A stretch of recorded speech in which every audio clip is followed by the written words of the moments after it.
Hardworking people in rural America have been driving our economy for generations. Small-town America is the backbone of our country. Unfortunately, in recent decades, we haven't valued the needs of rural Americans.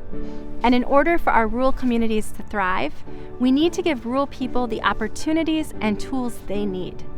At the State Innovation Exchange, we believe that every American, regardless of whether they live in small towns or big cities, have been here for decades or just arrived, should have what they need to succeed.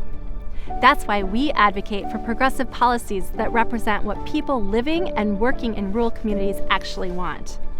As small-town Americans, we want what everyone else does, to take care of our families and our communities.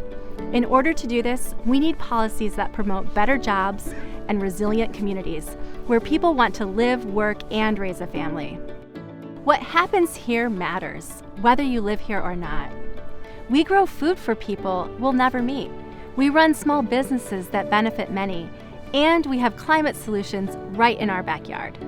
There's a misconception that if we're talking about rural policies, we're just talking about white people, and that's fundamentally untrue. It's my hope that all of us, but especially legislators, can come to understand the diversity, richness, and absolute potential that is rural America.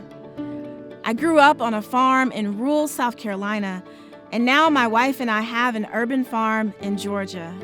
The health and well-being of our entire state is truly tied to the health of our rural communities, from access to food, clean water, education, internet connectivity, and so much more. It's not only true in Georgia. From Maine to Oregon, Florida to New Mexico, and everywhere in between, rural Americans want thriving communities for their families. Fortunately, we know what works. Many of the decisions that directly impact the lives of rural Americans are made at the state level. These include policies like funding our hospitals and access to reproductive health care. It's also policies that ensure fair elections and allow farmers to feed their communities. And as state legislators, you can help by using the Blueprint for Rural Policy Action in the states. The Blueprint is a here and now practical tool developed by people on the ground doing the work. From investing in rural communities and reining in greedy corporations to building sustainable economies and ending historic discrimination, the Blueprint is a tool that you as legislators can take to your communities and create local solutions to meet your needs. We need effective policies that are made together with Black, brown, and white Americans all living in rural communities. When we do this, we all win. Check out the Blueprint and become a rural advocate today to create the thriving America of tomorrow.